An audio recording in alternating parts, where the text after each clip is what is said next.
Alternativa Sonora.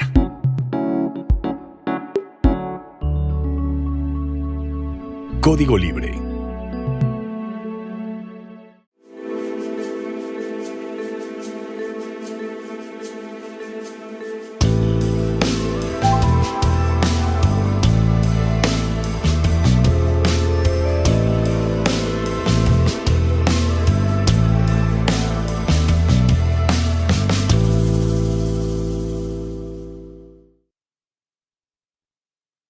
Código Libre, bienvenidos a una emisión más de Resiliencia en Línea. Gracias por acompañarnos desde donde estén a través de las diferentes plataformas. Gracias como siempre. Hoy, como ven, no tenemos invitado, nos gusta platicar con ustedes nuestras impresiones sobre lo que se está dando en este 2024. Es interesante por demás en esta agenda pública, desde luego cargada hacia la agenda política de lo que ha sucedido con el proceso electoral. Sucedido esto, bueno, ¿qué se avecina? Se avecinan cosas interesantes, estamos viviendo cosas interesantes para la generación más joven, la que por ejemplo salió a votar por primera vez en este 2024, y para todos nos está tocando ver en tiempo real una transformación o bien sucesos interesantes, sucesos que están convirtiéndose en hito nacional, al menos por un tiempo. Y quizá de manera definitiva eso está por verse, y me voy explicando de a poco. Estamos viendo en tiempo real la muerte de una clase política y el nacimiento de una nueva clase política. De eso vamos a estar platicando. Y por ejemplo, el PRI, cómo es que está muriendo como institución política y está naciendo una marca comercial que se va a poner a la venta al mejor postor. Y justamente de eso queremos estar platicando. En unos momentos más detallamos nuestro punto de vista al respecto.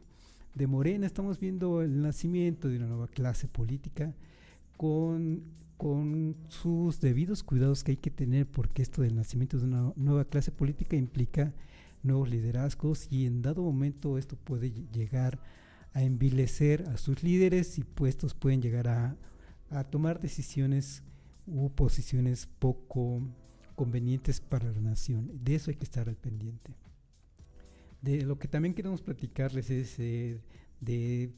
ya Claudia Sheinbaum estuvo dando nombramientos de lo que va a ser su gabinete, pero destacar algunos, porque Marcelo Ebrard, el hecho de que sea secretario de Economía no solo es que se va a dedicar a atender los asuntos de la economía nacional, sino que persiste como uno de los candidatos para, en este caso 2030, vamos a ver si le da, porque le viene competencia fuerte con, por ejemplo, Mario Delgado.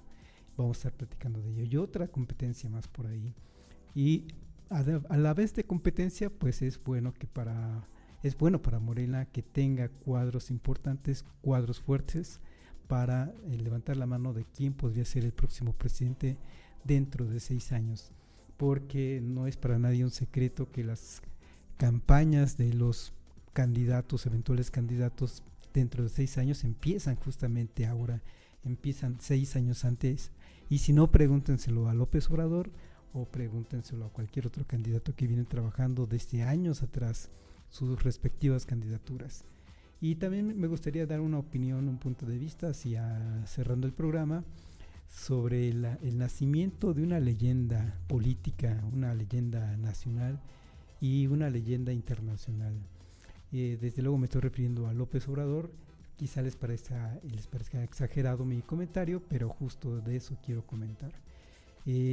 López Obrador funda, digamos, el obradorismo. Es ya muy recurrente hablar del obradorismo, refiriéndonos a López Obrador o a la figura de López Obrador o a las estrategias de López Obrador, pero no tanto como un nacimiento de una leyenda pública nacional e internacional. Bueno, de eso también quisiera dar mi comentario y compartírselo con ustedes. Así que sin más empezamos. Esto nada más a manera de agenda para el día de hoy, y vamos de adelante hacia atrás, digamos. Una de las notas más recientes y que más han dado a opiniones, múltiples opiniones, es el agandalle de Alejandro Moreno, actual presidente nacional del PRI, virtualmente electo por una plurinominal a senador, va a ser senador, pero no conforme con ello y no conforme con el fuero que va a tener, quiere ser presidente nacional del PRI ya no sé cuántos años más, hasta el 2032 puede llegar a ser presidente nacional del PRI, pero más que esté preocupado por su partido y más que quiera ver reflorecer al partido, la verdad es que ellos ya lo veían venir, ellos, me refiero a él y su grupo cercano, a la secretaria general del PRI, en fin, a Humberto Moreira, a todas aquellas personas que están muy cercanos a él, veían venir que no les iba a ir muy bien en las elecciones, veían venir una votación que los dejaría en una posición muy deficiente, muy lamentable para el propio PRI como institución, y que decidieron, en lugar de decidir jugársela por relanzar la marca del PRI institucionalmente hablando, el Partido Revolucionario Institucional, están apostando porque esto ya se acabó como institución, como bien institucional, ya como partido político representante de múltiples fuerzas a nivel nacional, esto ya se acabó y lo que queda son algunas cuantas, si se puede decir así, algunas cuantas migajas que nos podemos repartir algunos cuantos. Como fuerza política ya no va a figurar en adelante, hay quienes apuestan por su extinción de aquí en adelante. La verdad es que obtuvo 11% de la votación nacional, eso le da una fuerza suficiente para hacer una marca comercial, políticamente hablando, ya no le da una fuerza política para llegar a ser presidencia de la República, ocupar algún cargo de presidencia de la República de parte de sus candidatos, difícilmente se le va a dar incluso que con ello gane una gubernatura, y lo que queda, aún así, lo que queda con ese 11% es la posibilidad de negociar algunas prebendas para beneficio de quién, no del partido en su totalidad, sino para beneficio de del grupo cercano de Alito Moreno. Y ustedes lo han visto, lo vieron a partir del domingo cuando hubo una asamblea nacional, en donde le metieron mano una vez más, ya no sé por cuántas veces más le ha metido mano a Alito Moreno para quedarse en el cargo como presidente nacional, a los estatutos nacionales, y no solo eso, sino que fueron muy aguerridos en contra de aquellas voces que protestan en contra de esta decisión de Alito Moreno, que si algo sabe es hacer política, seguramente ya lo venía trabajando durante las elecciones, para dar este albazo, porque a fin de cuentas es un albazo, convoca una asamblea nacional, y esta asamblea nacional es para cambiar los estatutos, y estos estatutos mi grupo cercano se va a quedar con esto que queda del PRI, que a fin de cuentas va a ser en adelante una marca comercial, con la cual vamos a estar ofreciendo servicios políticos al mejor postor. Lo hemos visto con otros partidos, el Partido Verde siempre ha sido así, y ustedes recuerden, y quienes son muy jóvenes quizá no lo identifican, pero el dueño del Partido Verde, pues este señor, se me fue el apellido por ahora, el denominado Niño Verde, su papá fue fundador del partido, después le hereda el cargo al hijo, al Niño Verde, y el Niño Verde incluso se vio en un pequeño escándalo cuando se dio la elección del 2 de junio, diciendo el Niño Verde que era el más chingón de los políticos porque había logrado lo que se había propuesto. Bueno, eso no es mayor problema, simplemente estaba demostrando que la marca del Partido Verde es de este Niño Verde, de este denominado Niño Verde, que ya de niño no tiene nada, era muy joven cuando empezó en la política, de ahí el apodo de Niño Verde. Ahora Emilio, pero déjenme recordar el apellido, por favor, y ahorita se los comento. Bueno, una marca como la del propio Movimiento Ciudadano, aunque Movimiento Ciudadano va ganando fuerza institucional, pero sigue siendo manejado propiamente por Dante Delgado. Una cosa sí se está volviendo, una cosa sí le pasó también con el Partido Revolucionario Institucional, a partir, me parece, de que se firma el Pacto por México, una vez que ingresa Peña Nieto como presidente de la República, y el PRD se alía al PRI para estar firmando el Pacto por México.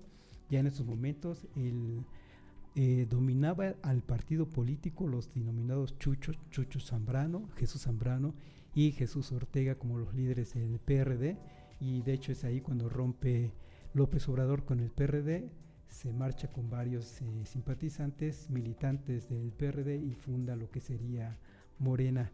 Bueno, los chuchos también se quedaron con eso a franquicia, que todavía daba algunos votos con los cuales puede negociar prebendas, y a fin de cuentas tal parece que es el proceso. Entonces, una de las primeras conclusiones que se puede ver con esto, que en la muerte de un partido político importante a nivel nacional, lo que viene después, antes de que fenezca por completo, es que se convierte en una marca comercial que se va a vender al mejor postor. El PRD mismo, desde luego, como ustedes vieron, se ofreció para estar apoyando en lo que podía al Frente Nacional, que encabezado por el PAN, un poco por la fuerza también del PRI, pero sobre todo por el PAN. El PAN, a diferencia de estos partidos, todavía se mantiene con esa fuerza institucional. Todavía es un partido, digamos, de muchas personas que creen en ese partido, que le abonan políticamente hablando, que tiene todavía muchos liderazgos, tanto en el nivel nacional como en el nivel regional. Todavía tiene muchos líderes ideológicos, ideólogos, que a fin de cuentas de manera consensuada están llegando a sus propios acuerdos. Están inconformes desde luego con Marco Cortés y sus resultados, y este mismo tampoco ha querido soltar la presidencia, pero todavía tiene fuerza institucional, porque esa fuerza institucional es a fin de cuentas una fuerza que se apoya en el reconocimiento de la ciudadanía que vota por ellos, que simpatiza con ellos, que le dio una fuerza importante y que lo mantiene como la segunda fuerza política a nivel nacional. Después de Morena, estos dos partidos van a seguir dando mucha batalla. Bueno, el PAN va a seguir dando mucha batalla en adelante, sigue siendo esta segunda fuerza que no simpatiza con la izquierda mexicana, una izquierda que en estos momentos volcada en su voto hacia Morena. Bueno, aquellos que no están de acuerdo con esa posición de izquierda buscan partidos o bien buscan opciones como las del PAN o bien como la de Movimiento Ciudadano, que viene creciendo. Lo que está pasando entonces con el PRI es este proceso de degradación institucional, y lo que estamos viendo en adelante es el nacimiento de esa marca comercial, de un cacicazgo político encabezado por Alito Moreno. Alito Moreno, su posición es finalmente: hagan lo que hagan, yo aquí me quedo, este partido es mío, este cascarón que queda del PRI, y todavía con cierta fuerza, no es tanto un cascarón, pero sí, esto que queda del PRI es mío y de las personas que están conmigo. Y de hecho hoy dijo uno de sus aliados, Humberto Moreira, dice: expulsar a cualquiera que vulnere la unidad del PRI. Y la verdad es que eso solo es un discurso retórico, porque es una manera de justificar ante la opinión pública el que se están agandallando a esto que todavía podemos llamar partido político, pero que a fin de cuentas es un partido político que va a funcionar como marca comercial para los que quieran comprar de sus servicios. Dígase el PAN, que va a seguir necesitando de su apoyo en el Congreso, en la Cámara de Diputados, en la Cámara de Senadores, en los eventuales contiendas electorales que se vengan. Para ellos va a ser eso, va a ser un aliado con el cual pacten algunos beneficios, no para el PRI, sino para la dirigencia que se quedó con el PRI. ¿Qué le quedan los priistas? Bueno, los priistas mismos tendrán que decidir. Va a haber un rompimiento, va a haber una salida masiva de priistas, muy posiblemente, pero aún así va a quedar un PRI que se va a estar vendiendo así, un partido como un partido de marca comercial que se va a estar ofreciendo a quien así lo quiera comprar, incluso al mismo Morena. Si el mismo Morena quiere los votos de estos priistas, los priistas van a estar en la mejor disposición siempre y cuando se consigan esas prebendas que tengan en mente en estos momentos Alito Moreno, que puede ser de diferentes tipos. Alito Moreno, que ya hemos visto cómo es que le volteó la espalda al mismo Alianza Nacional encabezada por el PAN, cuando Alito Moreno tuvo que salvar el pellejo por los audios que estuvo difundiendo Laida Sansores, la gobernadora de Campeche. Con todo y que se molestaron mucho con él, lo dejaron regresar a la alianza y continuaron. ¿Por qué? Porque a fin de cuentas Alito Moreno es eso, es una venta de su etiqueta, de su marca y de una marca con la cual a fin de cuentas se está quedando con Vila Gandalle, con este PRI, lo que podemos entender por el PRI, se lo está quedando con Vila Gandalle. En fin, eso es en cuanto al comentario de lo que está pasando con el PRI, que están pensando los simpatizantes, si están pensando que este partido político al fin o por fin, después de esta sacudida 2024, va a enderezar la cabeza y se va a reestructurar ideológicamente hablando y va a hacer uso de toda su historia institucional, su herencia de la revolución, en fin, tanto que presume en estos días también Alito Moreno, para encabezar un nuevo proyecto, una renovación del PRI, y que con ello va a renacer el PRI como el ave fénix. Pues eso no va a suceder. Moreno ya lo está, ya tomó las medidas, ya tomó el partido político en el poder. Todos aquellos que se quieran ir se van a ir, eso Alito Moreno lo sabe, y todos aquellos que se quieran quedar va a ser bajo las reglas de Alito Moreno, y cualquiera que quiera negociar con el PRI va a tener que negociar con Alito Moreno las condiciones de Alito Moreno. Si Morena tiene alguna propuesta que quiera que el PRI la apoye en dado momento, no va a tener que ir a los cuadros políticos del PRI, porque estos ya no existen, va a tener que ir directamente con Alito Moreno y arreglarse con él, negociar con él lo que se quiera. Lo va a hacer. Sería muy triste estar viendo ese espectáculo en donde ahora Morena le esté pagando los caprichos que Alito Moreno disponga. Pero en política, bueno, si algo hay es practicismo, y quizás se vea para ciertas medidas, ciertas reformas que se quieran echar adelante, pero sería muy triste estar pidiendo el apoyo precisamente de una persona tan nociva, ya no tanto para su partido, tan nociva para el país mismo. ¿Qué ejemplo está dando? ¿Qué ejemplo estaría dando cualquiera que esté aceptando las condiciones de Alito Moreno? ¿Qué ejemplo estaría dando? ¿Qué mensaje estaría dando? Dirigentes del mismo PRI en estos momentos que se oponen a Alito Moreno aceptando sus condiciones, y qué ejemplo, qué mensaje estaría dando a la nación el partido de Morena, sí, también con tal de que Alito Moreno trabaje con ellos, esté aceptando pagarle con lo que Alito Moreno pida. Sería muy lamentable estar viendo eso. Lo mejor sería dejar que se termine de ahogar solo Alito Moreno, porque tiene cosas que aclarar, vaya que tiene problemas importantes que resolver respecto de su propia persona, muy vinculadas según se sabe ante la opinión pública, muy vinculadas con problemas de corrupción. Y bueno, mejor dejar que termine de ahogarse solo. Por otro lado, Morena también llama la atención todo lo que se ha dicho de Morena.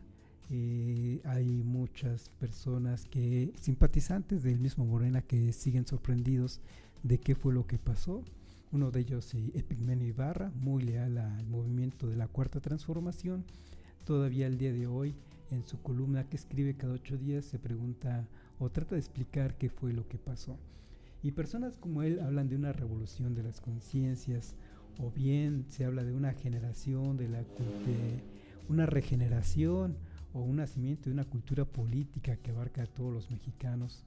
Y quisiéramos pensar que es cierto. De hecho, si algo también se vio con las elecciones del 2 de junio, es que de todos los sectores económicos o socioeconómicos votaron por Claudia Sheinbaum, incluso de los altos, eso, clase media, clase alta, clase baja, todos, o una mayoría como se vio, 35 millones de votantes votaron por Claudia Sheinbaum y a fin de cuentas esto lo toman como una muestra de que ha surgido una revolución de las conciencias.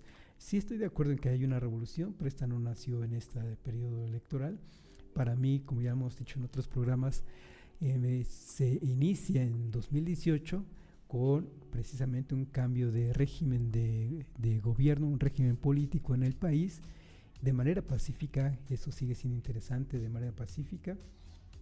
Y con ello, además, el presidente López Obrador, digamos que tuvo el cuidado, el tino de prevenir un posible oposición del propio ejército de la República cuando la oposición, cuando las oposiciones de derecha en América Latina han perdido las elecciones, recurren a dos instituciones, una el Poder Judicial, como está sucediendo en México, y otro el ejército de cada país, y en este caso ya se está hablando de golpe de Estado. Y vaya que en América Latina se ha sufrido golpes de Estado cuando la derecha quiere recuperar el poder y no haya otra manera, recurre a esa instancia que es un golpe de Estado. Y López Obrador vaya que supo acercar al ejército hacia su gabinete, acercarse hacia la figura del mismo López Obrador, dándoles tareas de producción social, dándoles tareas de pacificación del país a través de diferentes obras, como ya también lo hemos comentado, como el Tren Maya, o como el aeropuerto Felipe Ángeles, o como el manejo de las aduanas en el país, en fin, y además de hacerse cargo propiamente de la seguridad pública.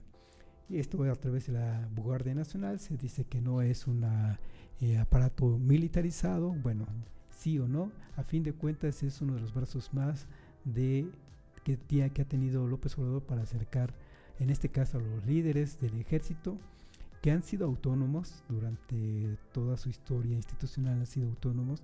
Por eso es que es una fuerza importante de tomar en cuenta y con la cual hay que estar trabajando.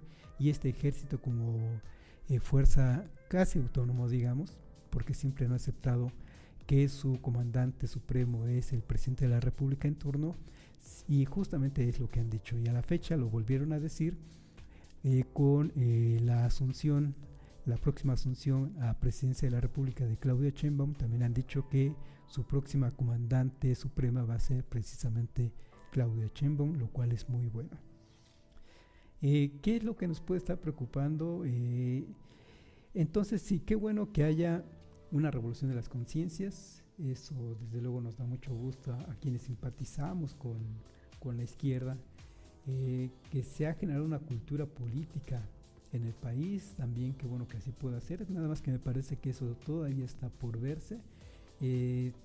Tuvimos unas elecciones, digamos que se votó en contra del PRI y del PAN en 2018 por un hartazgo. Mucha gente que no simpatizaba históricamente con López Obrador votó por él, dándole un voto de confianza. Después se lo quitaron en 2021, votaron más por la derecha y fue que Morena perdió la mayoría calificada, y ahora nuevamente le dan ese voto de confianza, ya no tanto a López Obrador, sino a Claudia Sheinbaum.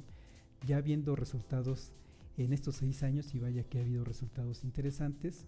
También en términos económicos lo hemos llegado a comentar, tenemos una estabilidad muy importante, unas reservas internacionales históricas por arriba de los 200,000 millones de pesos, una deuda pública también controlada por debajo del 50% respecto al PIB. Bueno, hay países como Japón, como Estados Unidos, que lo tienen cercano al 100% respecto a su PIB, y México entonces en eso lo ha hecho muy bien también. No es exclusivo de este gobierno, desde Peña Nieto, que se llegó a bajar este porcentaje también por debajo del 50%, en este caso López Obrador lo ha mantenido por debajo del 50% respecto al PIB, y eso a fin de cuentas es fortaleza económica. Esto además, lo quiero comentar, además de los programas sociales que tiene López Obrador, además de esos programas sociales, se ha administrado al gobierno federal de una manera eficiente, con cuadros de gobierno, con cuadros tecnócratas también eficientes. Cada uno de estos miembros del gabinete de López Obrador se han visto muy eficientes, muy solventes, y todo esto junto ha dado resultados que a fin de cuentas dio que lo que se viera en este 2 de junio fuera una marea a favor de el partido de Morena. Lo que nos tiene que preocupar, me parece, es que a fin de cuentas también estamos viendo en tiempo real el nacimiento de una nueva clase política. Lo comentamos un poco en el programa pasado cuando tuvimos invitado a nuestro amigo Rodolfo Chaboya, a quien le mandamos un saludo. Y le puse 2 ejemplos y no me recordé el nombre, ahora lo recuerdo. El ejemplo de una familia que ha venido empoderándose de manera importante. Luisa María Alcalde, actual secretaria de Gobernación, antes secretaria del Trabajo, es hija de un abogado importante que es representante de diferentes sindicatos a nivel nacional, Arturo Alcalde, y a la vez ellos dos, en la familia tienen a una, en este caso hermana de Luisa María Alcalde, que quiso ser una de las consejeras del INE en su momento, no pudo, pero sí se quedó a fin de cuentas en estos cuadros de gobierno. Y ahora Luisa María Alcalde aspira a ser dirigente nacional de Morena. Si no se puede tener dudas del poder político que está obteniendo esta familia. Nos tiene que preocupar por ahora, no, más bien es una familia, sí, amigos cercanos de López Obrador. Luisa María Alcalde, siendo jovencita en los inicios de Morena, ella incluso participó en un video muy alegre. Aparentemente ella está echándose una canción en un microbús de transporte público, una canción muy alegre a favor de Morena, muy en los inicios de Morena, a principios de la década pasada, y hoy la vemos como secretaria de Gobernación y ahora aspira a ser dirigente nacional de Morena. Por ahora son una familia muy leal al presidente y a la Cuarta Transformación. López Obrador se va, no hay que olvidar que López Obrador se va de la escena pública, ya no estará, y estos cuadros ahora se quedan dirigiendo al país. Ese es el asunto interesante. Cuadros como el de esta familia, personajes, dirigencias como esta familia se quedan a opinar, a dar su punto de vista, a tomar decisiones importantes para el partido y para la nación desde los diferentes cuadros que han asumido. Nos tiene que preocupar, por ahora no, por ahora solo les tenemos agradecimiento a personas como ellos por lo que han hecho por la transformación del país, pero no hay que perder de vista que a fin de cuentas así es como nacen esas clases políticas que después se envilezan y después no quieren apartarse del poder. Solo hay que tener cuidado con ello, que cuando llegue el momento de que tengan que apartarse del poder, sin dudarlo digan sí, no me aparto del poder, como lo ha puesto como ejemplo López Obrador, que termina su mandato, se va y deja en su lugar a Claudia Sheinbaum y a otros liderazgos importantes que vamos a ver si se siguen comportando bien frente a Claudia Sheinbaum como presidencia de la República. Esperemos que sí, por el bien del país esperemos que sí. Pero otro ejemplo que adelantamos hace 8 días es el de los Ricardo Monreal, senador, años antes gobernador de Zacatecas, y además de ser senador actualmente, va a entrar como diputado y va a ser dirigente de la bancada de Morena en la Cámara de Diputados de Morena. Además de esto, su hermano es actual gobernador de Zacatecas y otro de sus hermanos es presidente municipal de Fresnillo, Zacatecas, y además Monreal quiso poner a su hija en la delegación Cuauhtémoc. Aparentemente no ganó las elecciones, pero en estos momentos tienen impugnado por el partido de Morena, con la candidatura de la hija de Monreal, tienen impugnadas esas elecciones y van a estar peleando todavía por quedarse con esa delegación. Ese es otro ejemplo de otra familia también que se ha empoderado de manera importante, y además sabemos también de las aspiraciones desde tiempo atrás, desde este mismo proceso 2024 en el que Ricardo Monreal quiso ser candidato a presidencia de la República. Desde luego tiene mucha fuerza política, ha trabajado para ello en todos estos años, ha sido leal con López Obrador, ha amenazado también en salirse de las filas de Morena, lo acusan de que incluso ha operado en contra de Morena, y eso es a fin de cuentas porque él sabe el poder político que tiene, el reconocimiento que se le da desde las diferentes fuerzas de oposición, incluso lo ven como una persona con la que se puede negociar, y digamos tiene un liderazgo muy bien ganado. Nos tiene que preocupar de él, quizá nos tiene que preocupar un poco más, ya propiamente Ricardo Monreal, porque se ha mostrado que ha querido zafarse, ha querido amenazar con su salida de Morena si es que no se le dan los beneficios políticos que él está esperando. A fin de cuentas, con López Obrador, va a ser un antes y un después con López Obrador le ha dicho, pues ahí están las puertas si te quieres ir adelante, y es el mismo Monreal quien ha decidido quedarse. Bueno, son dos ejemplos de cómo es que nace una nueva clase política, y esa nueva clase política si llega a esos cuadros de dirigencia, si llega con esa fuerza de dirigencia, no es necesariamente gratuito, están esperando algún beneficio político, ya sea algún puesto de cargo público, ya sea algún candidatura especial, ya sea volverse por lo menos ideólogos del movimiento, ser considerados en el movimiento. Y bueno, ese es el asunto que preocupa en todo caso, que más adelante no se salgan de control ellos mismos cuando ya no esté la figura de López Obrador, que se mantengan leales, que se mantengan cercanos en el sentido de colaboración con Claudia Sheinbaum, que por ahora yo creo que buena parte de esa lealtad que han tenido con el partido es porque López Obrador se mantiene en el partido, se mantiene en la agenda pública, se mantiene en la vida activa del país, en la vida activa pública, política. Vamos a ver qué pasa una vez que salga de escena. Y con esto no desmerito el trabajo de Claudia Sheinbaum, que lo ha hecho muy bien desde que ha sido jefa de gobierno de la Ciudad de México, con sus propias decisiones, al enfrentar la emergencia sanitaria por el COVID, por ejemplo, al seguir permitiendo las inversiones en la Ciudad de México, en fin, lo que ha hecho desde la Ciudad de México y que ya viene marcando su propio estilo, ahora lo que va a ser la presidencia de la República, y por ejemplo a la que tenía de secretaria de Educación y Ciencia y Tecnología de la Ciudad de México, ahora se la lleva a lo que ahora todavía es CONACYT, pero adelanta que ya no será CONACYT, sino que ya será una Secretaría de Ciencia, Humanidades, Tecnología e Innovación, en fin, como quiera que se vaya a llamar, una persona cercana a su gabinete de la Ciudad de México ahora la va a acompañar en la presidencia de la República.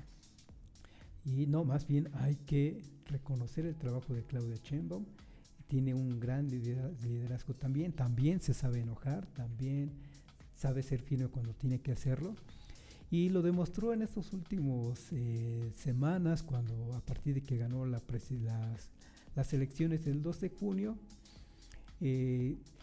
se ha vuelto habitual sus conferencias de prensa. Ya nos van dando quizá una idea de cómo van a ser las conferencias de ella, a diferencia de López Obrador, que viene acompañado de diferentes personas de su gabinete y están esperando junto a él, y mientras él habla durante sus mañaneras.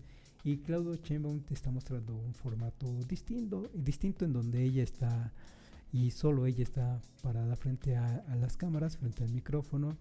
No sabemos exactamente si va a ser su formato, pero sí sabemos que tiene que comunicar de manera permanente, porque los medios de cobertura nacional de oposición, aliados a la derecha, pues no van a dejar de aprovechar oportunidades de estar, desde luego,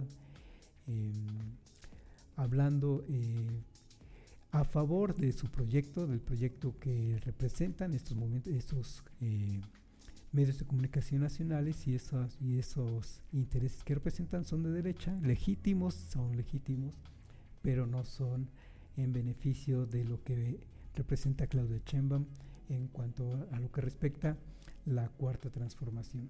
Otro ejemplo que se adelantó de la misma Claudia Sheinbaum de cómo va a ser su comunicación. Ella tenía un programa también de redes sociales. Ella misma entrevistaba a diferentes personajes, a muchos muy jóvenes, para estar platicando de política.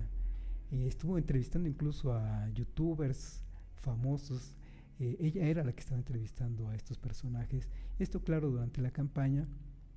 Y lo que representa para ella son, a fin de cuentas, ejercicios de cómo es que quiere estar comunicando en adelante. Una persona, digamos, en ese sentido más fresca que López Obrador en cuanto a comunicación.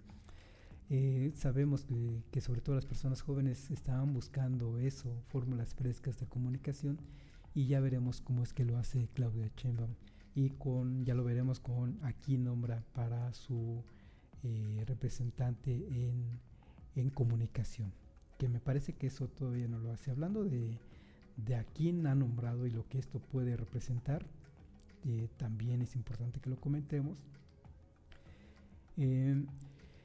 Pues ya nombró a Rogelio Ramírez de la O. En Hacienda se mantiene este señor en Hacienda, que lo ha hecho muy bien, y eso le agrada. Después del 2 de junio, lo que estaban esperando los llamados mercados. ¿Y qué es eso de los mercados? Son básicamente, así le decimos, aquello que no vemos necesariamente, pero que sabemos que está ahí, que están ahí invirtiendo en bolsa de valores, que están invirtiendo en diferentes instrumentos de inversión, en bonos, en acciones, que están cotizando todos los días, que pueden sacar lo mismo que meter inversión en dólares en cuestión de segundos. Nada más que se pongan nerviosos, lo sacan, y nada más que sienten que hay confianza, regresan el dinero, digamos, en cuestión de segundos. Este es el asunto, en cuestión de segundos.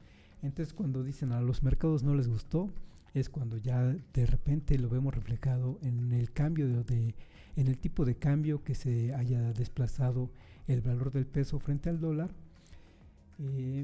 Y bueno, entonces Ramírez de la O fue un regalo, digamos, para esos mercados. Fue de lo primero que salió públicamente de parte de Claudia Sheinbaum para decir, tranquilos, hablando de los mercados, tranquilos, que en cuanto a dirigencia de la hacienda pública en el país, las cosas van a seguir igual. Y no solo eso, después vinieron los otros nombramientos.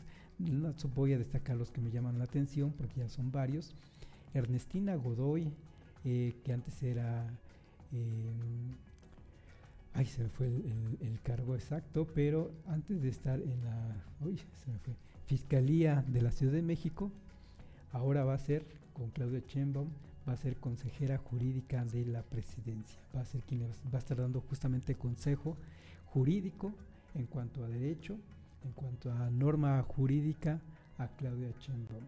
Esto llama la atención porque pareciera ser, hasta que no se termine, pero que se está descarrilando a Arturo Saldívar, que estuvo en medio de un escándalo porque es escándalo movido por los medios de comunicación opuestos a la Cuarta Transformación, que lo estaban acusando a fin de cuentas de tráfico de influencias cuando fue presidente de la Suprema Corte de Justicia de la Nación. Y sabemos que Arturo Saldívar es simpatizante de la Cuarta Transformación, y por ello se fueron en contra de él de manera especial. Y hasta el momento no ha habido un nombramiento dirigido precisamente a Arturo Saldívar, ahora con la presidencia, lo que va a ser la presidencia de Claudia Sheinbaum. Y si esto, consejería jurídica, se la dan a Ernestina Godoy, tal parece que, por ahora al menos, y tal parece que queda fuera Arturo Saldívar en el gabinete de Claudia Sheinbaum. Esto hasta que no termine el proceso de nombramientos no lo veremos, pero tal parece que en todo caso se metió a la congeladora a Arturo Saldívar porque no convenía para la discusión pública, porque justamente lo que estamos viendo estas semanas es la discusión, pero además ya en foros públicos, de la reforma judicial que ya empezó. se oponían los mismos ministros de la Suprema Corte de Justicia, y para empezar ellos son los que se oponían. Para empezar se oponía la propia presidenta de la Suprema Corte de Justicia, Norma Piña, y después de las elecciones, una vez con las elecciones, no les quedó de otra más que aceptar que vienen los cambios. Vienen los cambios, les guste o no les guste, así que se vienen a sentar a platicar o se quedan al margen, y decidieron salir de su zona de confort e ir a los foros que están siendo en Cámara de Diputados, que están siendo, en el medio, en el entorno del poder legislativo, no en el judicial, en el legislativo, porque es donde se van a empezar las reformas, y es porque no les queda de otra. Es porque la misma Norma Piña se ha presentado, ya ha hablado en 2 ocasiones cuando antes se mantenía en las sombras en la Suprema Corte de Justicia, pese a los escándalos en los que estaba metida, escándalos como que se reunió con Alito Moreno para presionar a ministros, se me van los nombres que ya nos lo estaba aclarando precisamente Rodolfo Chaboya, entre ministros, magistrados y jueces, y entonces Norma Piña se había reunido con Alito Moreno y magistrados del Tribunal Electoral de la Suprema Corte de Justicia, aparentemente para presionarlos para lo que hiciera falta una vez dado el proceso electoral del 2 de junio.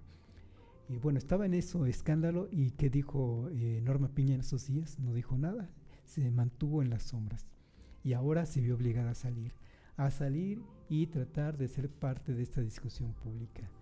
Todavía ayer, antier, lanzó una invitación a Claudia Sheinbaum y a López Obrador para platicar de manera cercana sobre esta reforma. Ahora sí quiere platicar, no, es que no le queda otra más que platicar. Claro, diciendo todas las amenazas que ve respecto de una posible reforma al Poder Judicial, y es precisamente de eso se trata, que salgan y haya una discusión, que haya diálogo y tengamos a fin de cuentas una buena reforma al Poder Judicial. Eso queremos todos, que a fin de cuentas que haya una reforma y que ésta se dé bien, porque si algo se ha visto es que el Poder Judicial, como lo hemos visto, tiene que cambiar. La verdad es que sí tiene muchos vicios, como el que acabamos de comentar. Este es uno de los ejemplos muy claros, muy grave, por cierto, que la primera ministra, la ministra de la Suprema Corte de Justicia, la presidenta de la Suprema Corte de Justicia, se haya reunido con Alito Moreno en pleno proceso electoral para tratar de someter la disposición que pudieran tener los magistrados, de que van a fin de cuentas que van a legalizar la presidencia, el nombramiento a presidencia de la República de Claudia Sheinbaum. Y bueno, vaya que tuvo que salir a platicar, a hablar. Y en este comentario se desprendió de lo que dijimos de Ernestina Godoy, que va a la Consejería Jurídica, y lo que esto puede significar. Y tal parece que quedó descarrilado Arturo Saldívar. Aunque sigue dando sus opiniones públicas, tiene, por suerte para él y por suerte para todos, creo yo, tiene un espacio en un noticiero exitoso de la mañana, en donde da sus puntos de vista. Precisamente al día de hoy sigue dando sus puntos de vista muy interesantes, en este caso para entender cómo funciona el Poder Judicial y cómo es que va a funcionar la reforma judicial. Muy interesante toda la discusión que se está dando al respecto, y no tenemos que perdérnoslo porque se están dando detalles importantes para entender de qué se trata esto. Y nada más por comentar algo que ya también comentamos la semana pasada, se trata de, nada más por comentar uno de los grandes rasgos, de que se elijan ministros, magistrados y jueces en la República de manera popular, pero no se va a tratar de todos los jueces, todos los magistrados del país, sino que va a ser ciertos niveles, y no cualquiera va a poder concursar, sino que va a ser una propuesta por el Ejecutivo, propuesta por el Legislativo y propuesta por el Judicial. Cada uno de ellos van a tener una propuesta, va a haber un primer filtro, y ya después entonces sí se lanza a una elección popular para que se elijan por esos ministros. Lo primero que hay que saber, lo primero que hay que estar conscientes es que solo ellos, solo esas personas de ese filtro son las que van a ser eventualmente electas y no cualquier persona, porque se requiere cierta calificación para ocupar esos cargos. Interesante como sea este proceso que se está dando. Otro nombramiento que me parece de los importantes es el de Marcelo Ebrard. Se esperaba desde luego, en este caso se le dio la Secretaría de Economía. Es importante también señalar que él es senador electo por una plurinominal, pero seguramente pedirá permiso para ocupar el cargo de secretario de Economía. Con esto se mantiene su figura de presidencial. Es una de las cosas centrales para él, que no se pierda su papel de persona presidenciable para dentro de 6 años. Pero se le complican las cosas porque en cuanto a posibles nuevos candidatos, digo nuevos porque se van a mantener seguramente con esos intereses, Gerardo Noroña, por ejemplo, o bien Gerardo Noroña, o bien se va a mantener, y se me fue de repente se me van los nombres ya de las personas, Adán Augusto López, que también se mantendría seguramente como posible interesado en ser candidato a la presidencia en 2030, pero se suma una persona más, me parece Mario Delgado, que hasta el día de hoy es dirigente nacional de Morena, y la verdad es que lo ha hecho muy bien. No ha hecho otra cosa más que ganar gubernaturas para Morena, y no hizo más que ganar la presidencia de la República. Bueno, desde luego está en el equipo de trabajo, pero como dirigente nacional le tocó la principal responsabilidad para echar adelante todos estos trabajos. Y si hay alguien a quien se le debe reconocer ese trabajo es precisamente a Mario Delgado.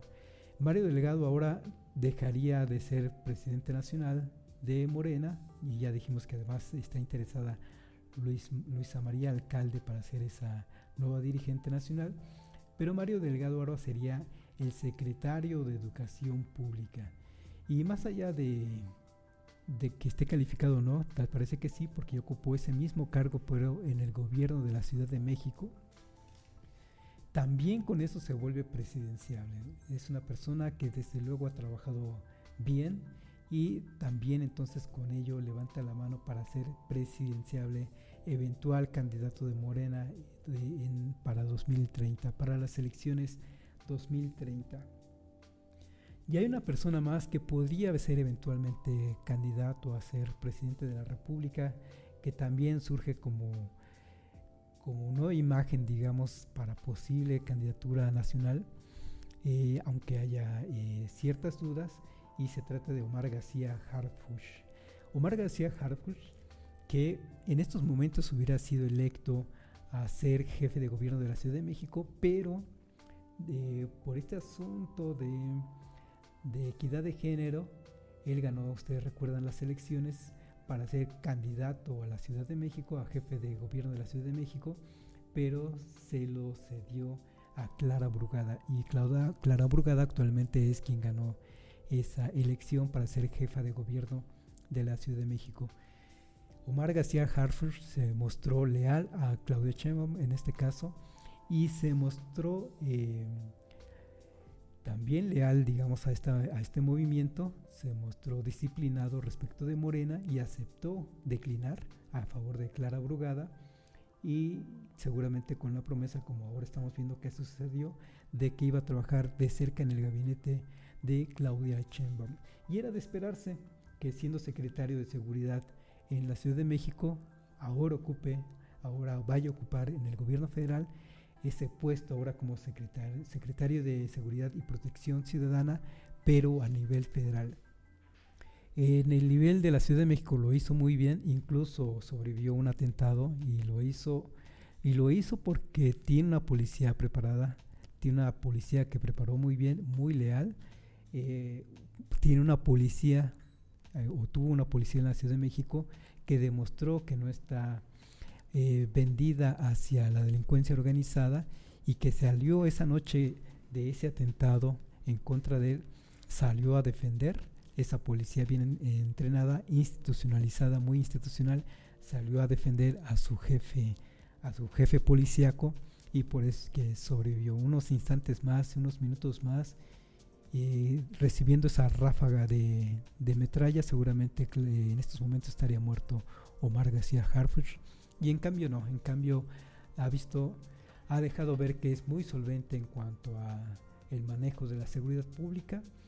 En este caso hay desde luego voces de la misma izquierda, de la misma Cuarta Transformación, o de mismos comunicadores simpatizantes de la Cuarta Transformación, que cada una de estas cosas no son lo mismo. Comunicadores simpatizantes de la Cuarta Transformación no son necesariamente parte de la Cuarta Transformación, en dado momento son críticos a la Cuarta Transformación, y este es uno de los ejemplos, porque no le perdonan que haya sido uno de los policías que estuvieron en el equipo de trabajo de García Luna actualmente preso por narcotráfico en Estados Unidos. Le acusan que tuvo que ver o que estuvo involucrado con la desaparición de los 43 normalistas de Ayotzinapa, y la verdad es que ya se demostró que él no estuvo esa noche, pero aún así la opinión crítica, los comunicadores críticos de la Cuarta T no le perdonan que el hecho de que no haya estado esa noche no lo exime de culpa. Yo me quedo con que ha hecho un estupendo trabajo desde la Ciudad de México, que ha sido leal a Claudia Sheinbaum y ha sido leal a esta llamada Cuarta Transformación. Me quedo con la duda de él siendo subalterno, siendo un policía, director de policía o jefe de área, digamos, durante la administración de García Luna. Pues ¿qué podía hacer respecto a García Luna? No iba a dar órdenes a García Luna, ¿verdad? Era todo lo contrario, y muchos policías honestos que tenemos en estos momentos pues vienen de esa generación y seguramente ni siquiera conocieron en persona al que entonces era su jefe, a García Luna precisamente. Bien, entonces ahí está un cuadro más, un personaje más que se suma a los posibles. Es que este es el asunto importante, que siendo secretario de gobierno, siendo secretario de gabinete, digamos, en esos cuadros, en esas esferas, si en Ciudad de México ganó las encuestas con un alto margen, pero alto margen, para que pudiera ser candidato a la jefatura de gobierno, imagínense ahora la presencia en medios nacionales que va a tener precisamente Omar García Harfuch. Va a ganar más popularidad y se vuelve entonces una persona candidateable para el 2030. Hasta ahora ha sido disciplinado, hasta ahora ha aceptado las reglas, y las reglas para él las pone el partido y las pone su jefa, en este caso Claudia Sheinbaum. Vamos a ver qué pasa en estos 6 años. Para empezar, vamos a ver cómo le va en esta secretaría. Nada fácil. El país, la verdad es que sí sufre de una crisis de seguridad importante, tampoco se va a negar, no a los niveles de los que hablaba la oposición o los que hablaba Xochitl Gálvez con su campaña de miedo, de México tiene miedo, pero a fin de cuentas tiene un problema importante de seguridad que esperemos se pueda resolver de alguna manera.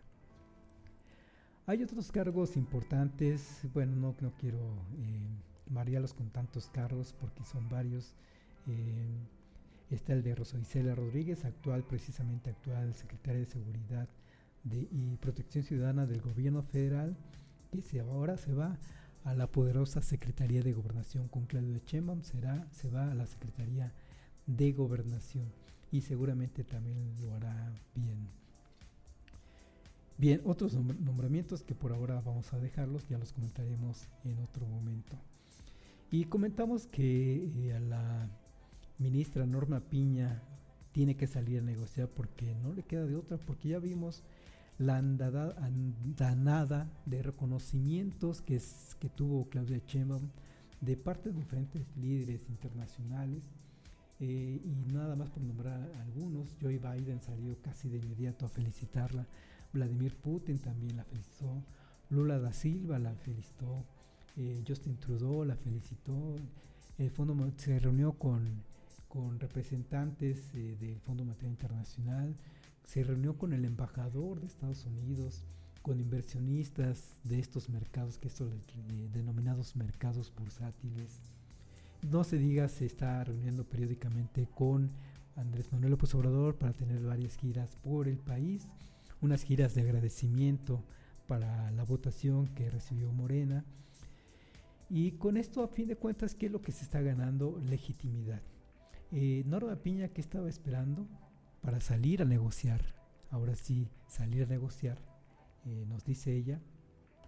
Estaba esperando qué sucedía con el 2 de junio, y es que esto de 2 de junio le iba a dar legitimidad a la nueva presidenta de la República. Y esa legitimidad podría ser mínima por 1% de votación, o podría ser como se dio en este caso, con 60% de legitimación.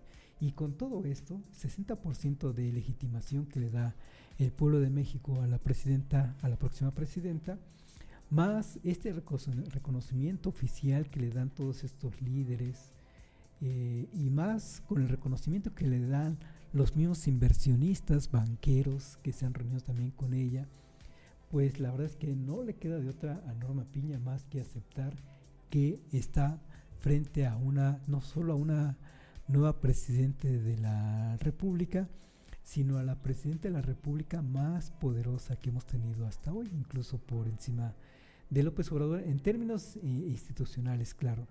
La fuerza moral que tiene López Obrador difícilmente se va a igualar.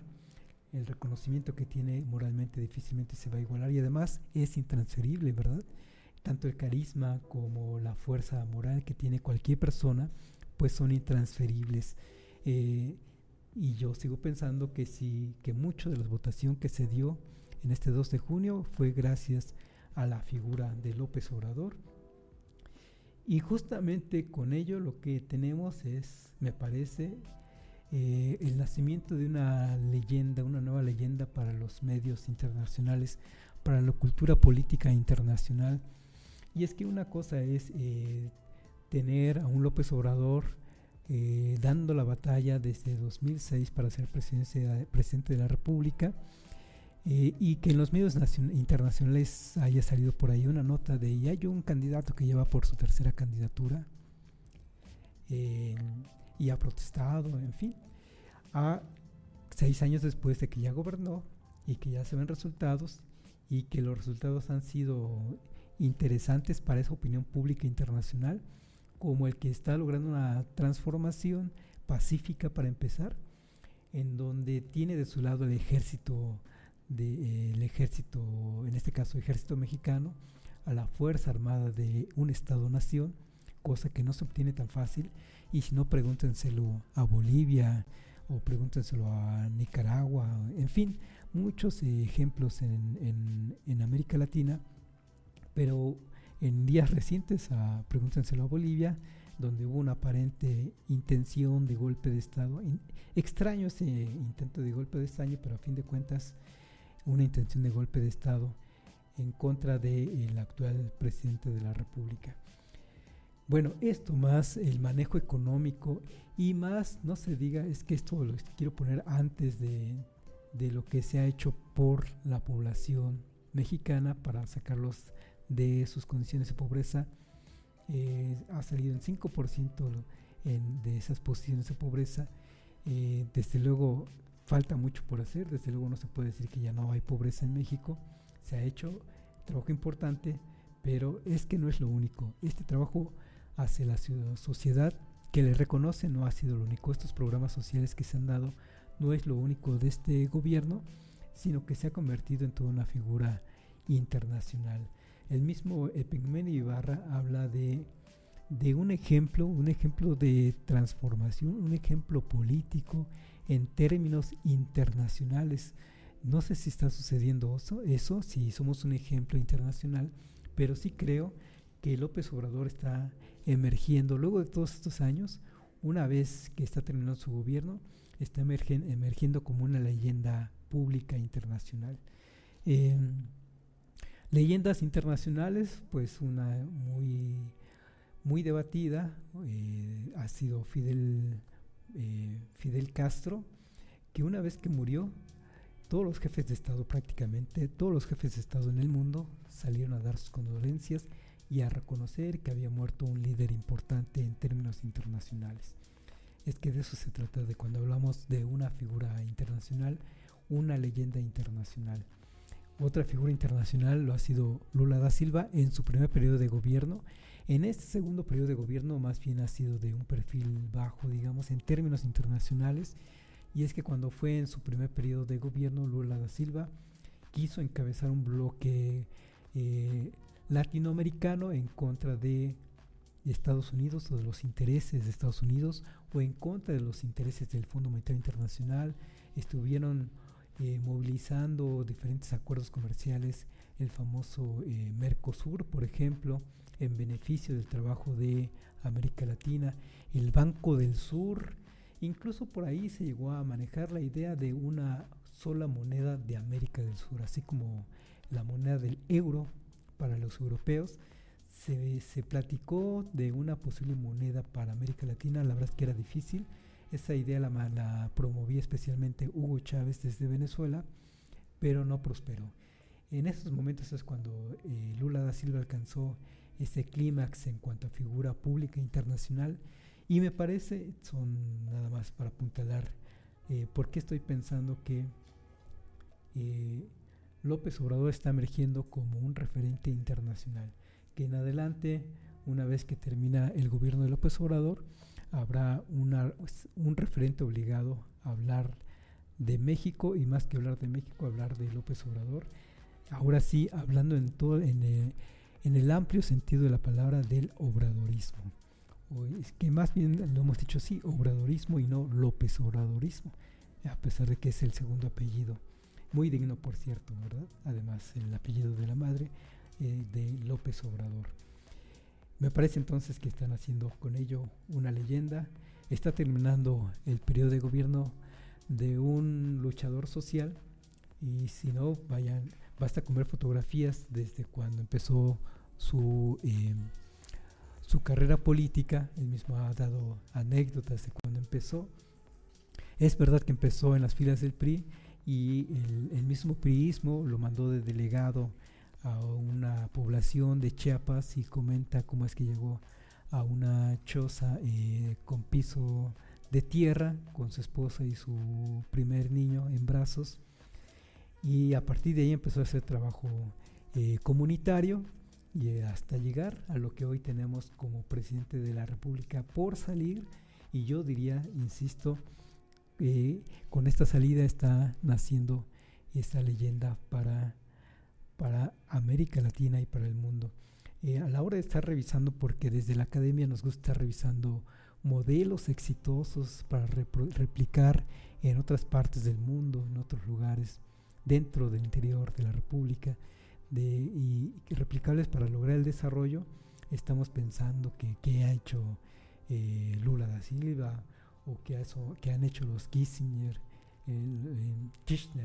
Kissinger es otro personaje completamente diferente. Kirchner, el presidente Kirchner, Fernando Kirchner, en Argentina, por ejemplo, y luego su esposa. Y ahora un referente obligado va a ser revisar la labor, la acción, las tareas de López Obrador en México, en un país como México. Desde luego, solo como referente, yo insisto, en referente individual, porque para estar tomando a México como un referente, una revolución de las conciencias o una revolución cultural, político-cultural, eso todavía está por verse si se concreta o si bien se pierde, porque también lo que hemos visto en América Latina es eso, justamente eso, que los liderazgos de una persona, una vez que termina ese liderazgo, porque se retira la persona, hemos visto también que porque muere esa persona, se acaba con el proyecto se pierde, regresa a la derecha a gobernar, y todo lo logrado finalmente termina perdido. Esta es la historia reciente de los últimos 20 años que ha tenido América Latina. Y entonces, para que México sea un ejemplo de una revolución de las conciencias, eso todavía está por verse. Veremos si se consolida en estos próximos 6 años. Y un indicador de que hemos avanzado más en esa revolución de las conciencias es que estas liderazgos en Morena sean capaces de poner por encima el bien de la nación más que por el bien individual. Que Marcelo Ebrard acepte las condiciones que mejor convengan a la nación, que Mario Delgado acepte esas condiciones, o cualquier otro personaje que quiera ser presidenciable, que acepte las condiciones que mejor le convengan al país, antes que esté buscando promover su propia imagen o esté buscando poder y estar acumulando poder a más no poder. Y bueno, amigos, con esto terminamos. Les voy a agradecer mucho que nos hayan acompañado una vez más en Resiliencia en Línea. Como siempre, gracias a Felipe, a Carla, a Gerardo, que nos permiten llegar con ustedes a dar nuestro mensaje. Desde luego, gracias en primer lugar a ustedes que nos permiten estar dando este mensaje, y nos estaremos viendo en la próxima. Gracias.